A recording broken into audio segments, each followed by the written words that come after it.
नमस्कार मित्रमैत्रिणींनो. आपल्या भारताच्या इतिहासामध्ये अत्यंत महत्त्वाचं असं एक ऐतिहासिक व्यक्तिमत्व म्हणजे मिगार माता विसाखा. विसाखा हे मूळ पाली भाषेतला शब्द, त्याला नंतर संस्कृत आल्यानंतर त्याला विशाखा असं म्हणायला लागले.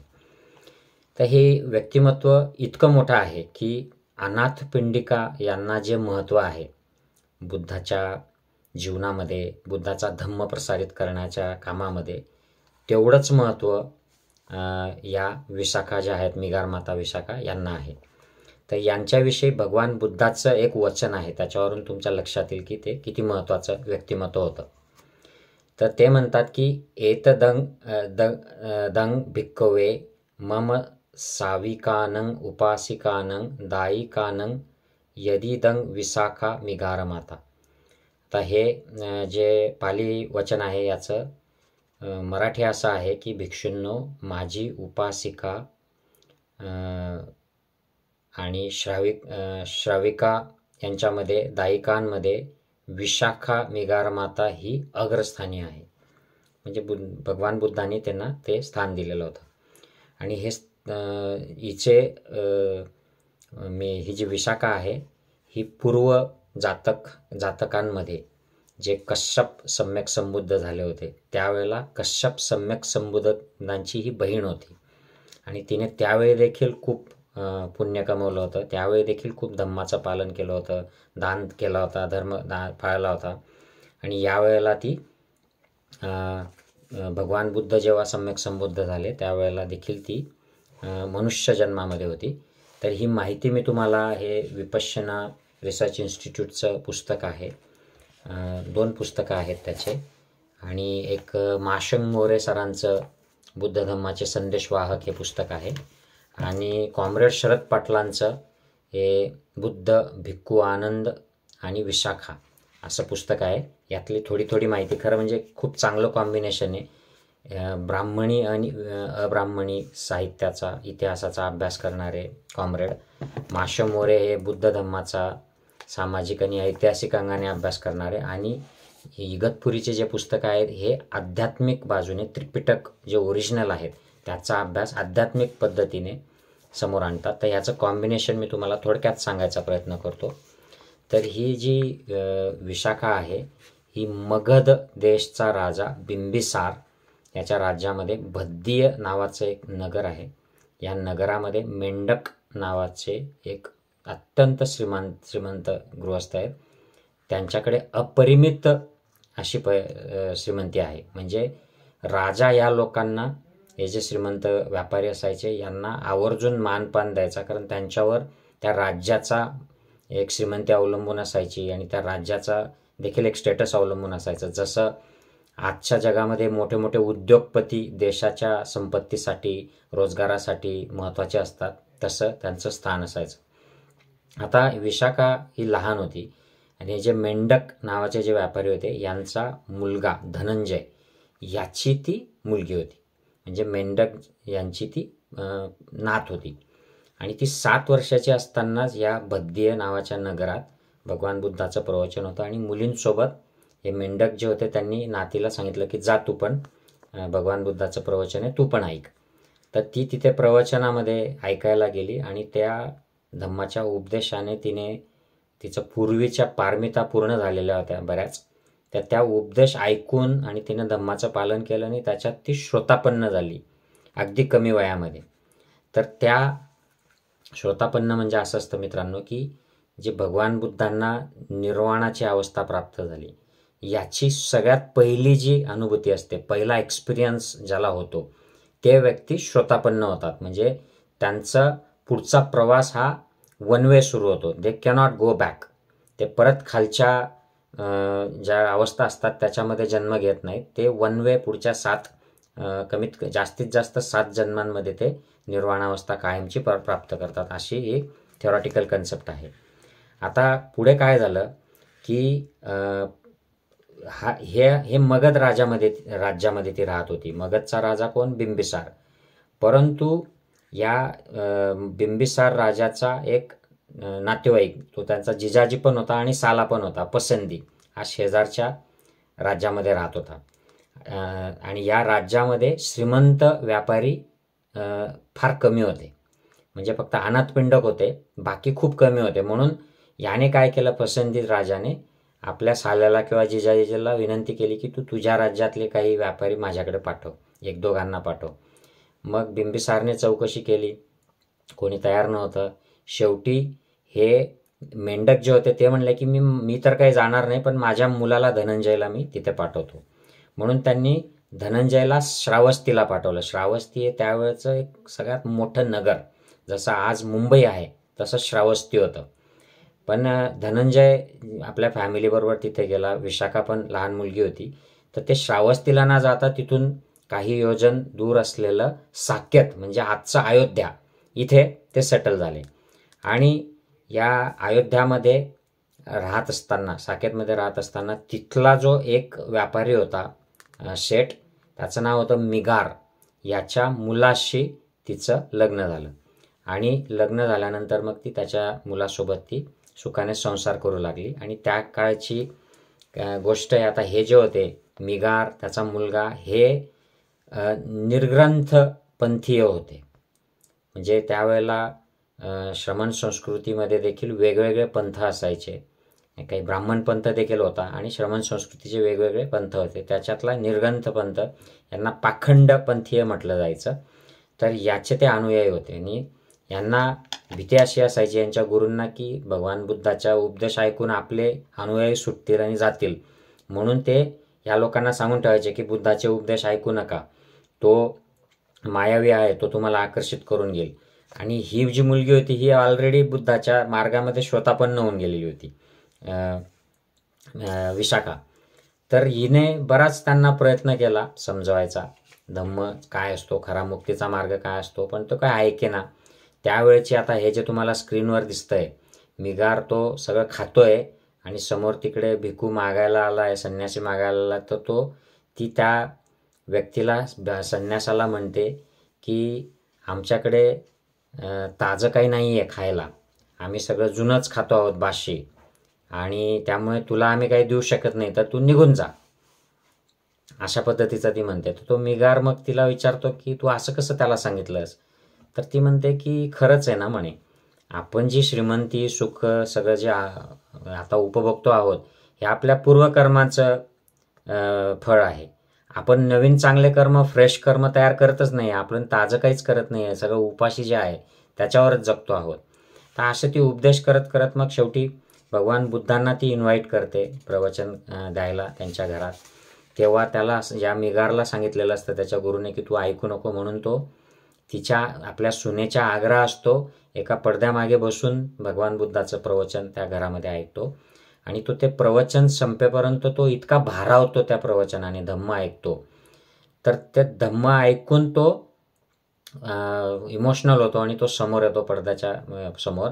आणि तो भगवान बुद्धासमोर येऊन म्हणतो, मला माफ करा, मी तुमचा द्वेष करत होतो, परंतु ह्या अशा पद्धतीचा मार्ग, धम्म मी कधीच ऐकला नाही. आणि तो त्यांचा अनुयायी होतो आणि तो स्वतः श्रोतापन्न होतो, कारण त्याची देखील पूर्वीची पारमिता असते स्ट्रॉंग, परंतु काही कर्म त्याला अडवत असतात, म्हणून तो जात नाही आणि तो श्रोतापन्न होतो. आणि मग त्याला हा मार्ग दाखवणारी त्याची सून आहे विशाखा, म्हणून तो म्हणतो की मला हा धम्माचा मार्ग जिच्यामुळे मिळाला तीच माझी खरी माता आहे, म्हणून तो तिला माता म्हणतो आपल्या सुनेला. आणि विशाखा ही मिगार माता बनते, म्हणजे मिगार या शेठची, व्यापाऱ्याची माता, आपल्या सुनेलाच माता म्हणतो. मग पुढे विशाखाला एक जो मुलगा होतो त्याचं नाव विशाखा मिगार ठेवून देते, म्हणजे ती मिगार खऱ्या अर्थाने मिगार माता देखील होऊन जाते. पण तिला इतिहासामध्ये मिगार माताच म्हटलं जातं, आपल्या सासऱ्याची माता म्हणून तिला मानलं जातं. तर ही जी विशाखा आहे, हिच्या वडिलांची श्रीमंती जी आहे ती प्रचंड होती. तिला त्यांनी असं म्हणतात, म्हणजे वर्णनं येतात बुद्ध साहित्यामध्ये की केसांपासून ते पायाच्या नखापर्यंत एवढं दागिन्यांनी मढवून तिचं लग्न लावलं होतं. आणि प्रचंड संपत्ती तिच्याकडे होती. मग ती त्या दागिने अंगावर घालूनच ती धम्म ऐकायला जायची, साधनेला जायची. तर तिला थोडंसं ऑकवर्ड व्हायचं, मग लोक डिस्ट्रॅक्ट होतील म्हणून मग तिने ते कमी केलं. परंतु तरीसुद्धा थोडेफार तर दागिने तिच्या अंगावर असायचे आणि ते जे काय असायचे ते खूप महाग असायचे. तर हे असंच सुरू असताना तिने तिथे विहारामध्ये भिकूंची सेवा करणे, आजारी जे असतील भिकू त्यांना भिकुणी जे आहेत त्यांना सेवा देणे, असं तिने काम सुरू केलं. ती दानधर्म करत होती. पुढे जाऊन तिने भगवान बुद्धांना सांगितलं की तुम्ही मला 8 वर द्या, 8 प्रकारचे वर द्या, म्हणजे परमिशन्स द्या. आणि ते तिने रिक्वेस्ट केली. तर ते म्हणले की तुला कशासाठी वर पाहिजेत आणि याचा तुला काय फायदा होईल? तर ती म्हणली की मला ह्या भिक्खूंची जेव्हा ते श्रावस्तीला येतात त्यावेळेला त्यांची सेवा करता आली पाहिजे. त्यातून जे मला समाधान मिळेल मला ते हवं आहे, मला ते सुख हवं आहे समाधानाचं. म्हणून तिला ते 8 वर ते देतात आणि ती अशा प्रकारे सेवा करत असते. पुढे तिचा कारण ती ऑलरेडी श्रोतापन्न असते, तर ती बऱ्याचशा भिक्खूंपेक्षा ती जास्त प्रगत असते आध्यात्मिक दृष्ट्या. म्हणून तिचं भिक्खू संघावर पण लक्ष असतं. ती जरी संसारात राहत असली तरी ती लक्ष ठेवते. एक उदाहरण दिलेलं आहे की उदाई नावाचा एक भिक्खू एका उपासकाच्या घरी एका मुलीसोबत बसलेला असतो गप्पा मारत. तेव्हा त्या उदाईची कान उघडणी ती करते की तू जरी चांगल्या भावनेने इथे बोलत असलास तरी हे जर दृश्य लोकांना दिसलं तर ते संघाप्रती त्यांच्या मनामध्ये निगेटिव्ह भावना येतील आणि मग ते संघात सामील व्हायला येणार नाहीत, त्यामुळे हे बरोबर नाही. पुढे वर्षावास सुरू असताना तिच्या नातवाला प्रवर्जा घ्यायची असते. तेव्हा काही भिक्खू जे असतात ते नाकारतात की आम्ही वर्षावासामध्ये असा प्रवर्जा देत नाही, प्रवर्जित करत नाहीत. म्हणून तिने भगवान बुद्धाकडे कंप्लेंट केली की वर्षावासामध्ये जर कोणाला धम्म जागृत झाला आणि त्यांना जर तुम्ही नकार देत असाल, तोपर्यंत वर्षावास गेल्यानंतर जर त्याचं मत बदलून गेलं तर तुम्ही त्याला धम्म नाकारला म्हणून त्याचं नुकसान होईल. म्हणून भगवान बुद्ध तो नियम भिक्खूंना लावतात की तुम्ही वर्षावास असो की काही असो, जर कोणी प्रवर्जित करायला आला, दीक्षित व्हायला आला तर तुम्ही त्याला प्रवर्जित करून घ्यायचं. महिलांच्या भिकुणीच्या संघाबद्दल भरपूर मोठं काम हिने विशाखाने केलं. एक महत्त्वाचा एक इंटरेस्टिंग प्रसंग तिच्या जीवनात आला. ती साधना करायला गेलेली असताना तिने तिचे दागिने ती बाजूला काढून ठेवायची. एकदा तिने दागिने बाजूला काढून ठेवले आणि हे इतके महाग दागिने होते की त्यावेळेला जम्बूद्वीपामध्ये त्या प्रकारचे दागिने विकत घेऊ शकणाऱ्या फक्त 3च फॅमिलीज होत्या. त्या 3मध्ये एक तिची स्वतःची फॅमिली होती आणि उरलेल्या 2 अजून राजांचे फॅमिलीज होत्या.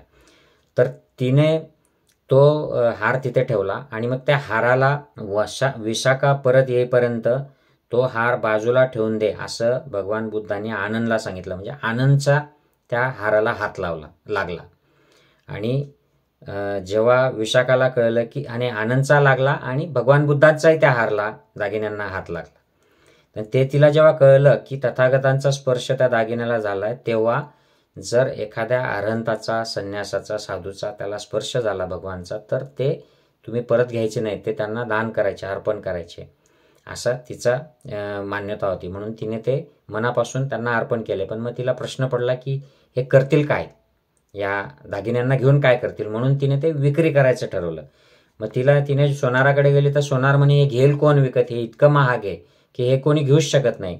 मग तिने ते दागिने स्वतःच विकत घेतले आणि तेवढे पैसे त्या दागिन्याच्या बदलामध्ये जे आहेत, त्या दागिन्याची जी किंमत आहे त्या दागिन्याच्या किमतीचे एवढ्या पैसे तिने संघाला दान केले. आणि मग भगवान बुद्धाकडे तिने परमिशन मागितली की मी या पैशांचा आता संघासाठी काय करू. आणि तेव्हा ते श्रावस्तीला जो मोठा हे होता, विहार होता, श्रावस्तीच्या पश्चिमेला जेतवन विहार होता जो अनाथपिंडकाने बांधलेला होता. म्हणून भगवान बुद्ध म्हणले की तू श्रावस्तीच्या पूर्वेला एक पूर्वाराम नावाचा विहार बांध. आणि तो विहार बांधलं. त्याच्यासाठी 9 करोड जे कॉईन्स आहेत त्यांची त्यावेळची करन्सी, ती जमीन विकत घ्यायला लागली. 9 करोड पूर्वाराम बांधायला लागली आणि 9 करोड इतर जे सामान होतं तिथलं ते घ्यायला लागलं. 13 महिन्याचा कालावधी लागला आणि ह्या बुद्ध संघाला तिने तो अर्पण केला. आणि मग ती प्रचंड हसली, अगदी नाचली ती त्या आनंदोत्सवामध्ये. आणि भगवान बुद्ध बऱ्याचशा निर्णयांमध्ये विशाखेला इन्व्हॉल्व करायचे, याच्याबद्दल काय केलं पाहिजे, ते कुठले निर्णय घेतले पाहिजेत. विशाखेला त्यांनी काही स्पेसिफिक उपदेश जे आहेत ते तिला दिलेले आहेत. त्याच्यातला एक उपदेश याच्यामध्ये माशे मोरे सरांनी डिस्क्राईब केला आहे. तो म्हणजे उपोषताच्या संदर्भात त्यांचं बोलणं होतं. तेव्हा भगवान ती म्हणते की आज मी उपोषत व्रत पाळण्यासाठी इथे आली आहे, तेव्हा भगवान म्हणतात की विशाखे 3 प्रकारचे उपोषण व्रत असतात. पहिला म्हणजे गोपालक उपोषण, दुसरा निर्ग्रंथ उपोषण आणि तिसरा म्हणजे आर्य उपोषण. आणि त्याचं एक्सप्लेनेशन ते देतात तिला की गोपालक उपोषण म्हणजे एखादा गाय पाळणारा जो असतो तो आज याच्या गायी पाळतो, उद्या त्याच्या करतो, चारतो आणि मग त्याच्या मनात तेच असतं की आज मी ह्या पाळल्या, उद्या त्या पाळल्या. तसा हा व्रत करणारा आज मी हे खाल्लं नाही आहे, मग मी उपोषण संपल्यावर मी हे खाईल, असं म्हणजे त्याचं चक्र जे आहे ते या अशा प्रकारच्या सुपरफिशियल गोष्टींमध्ये मनाचं चक्र फिरत असतं. त्याला आध्यात्मिक फायदा फारसा काही होतच नाही, तो एक कर्मकांड म्हणून ते करतो. अशा व्रताला गोपालक उपोषण म्हटलं जातं. आपण जो बघतो उपास टापास आपल्या समाजामध्ये जे उरले ते याच प्रकारचे उरलेले आहेत. दुसरं जे आहे निर्ग्रंथ उपोषण, ह्या प्रकारामध्ये लोक अगदी आयडियालिझमचे संकल्प करतात, विचार करतात की मी कोणी नाही आहे, माझं कोणी नाही आहे या संसारामध्ये. म्हणजे जे म्हणतात आत्मा अमर आहे, मन अमर आहे, शरीर अमर आहे, मेरा कोई नाही आहे, अशा प्रकारचं. पण प्रत्यक्षामध्ये त्यांना सगळी आसक्ती असते. ते उपोषण संपलं की ते परत सगळे they are back to their routine जे भवचक्र आहे त्याच्यामध्ये ते संसारिक याच्यामध्ये ते अडकतात. हे झालं निर्ग्रंथ उपोषण. आर्य उपोषण म्हणजे ते आर्य अष्टांगिक मार्गाचं पालन करतात, 8 शीलचं पालन करतात उपोषणाच्या दिवशी आणि ते शील आणि आर्य अष्टांगिक मार्गावर चालण्याचा संकल्प करतात आणि तो पाळतात. तर असे उपोषणाचे प्रकार त्यांनी सांगितलेले आहेत भगवान बुद्धाने. आता याच्यामध्ये कॉम्रेड शरद पाटलांनी पुढचं जे दिलेलं आहे एक शेवटचा मी ते सांगतो. आता तुम्हाला मी आधीच सांगितलं की विशाखा ही ऑलरेडी श्रोतापन्न होती, म्हणजे तिने निर्वाणचा साक्षात्कार ऑलरेडी करून घेतलेला होता. परंतु भगवान बुद्धांच्या शेवटच्या काळामध्ये जेव्हा सारीपुत्र आणि मोगलायन महामोगलायन हे यांचं परिनिर्वाण झालं. सारीपुत्र मोगलायन हे सेनापती म्हटले जातात, धम्मसेनापती भगवान बुद्धाचे. तर यांचं परिनिर्वाण झालं तेव्हा मेन म्हणजे मग कश्यप उरले आणि आनंद उरले.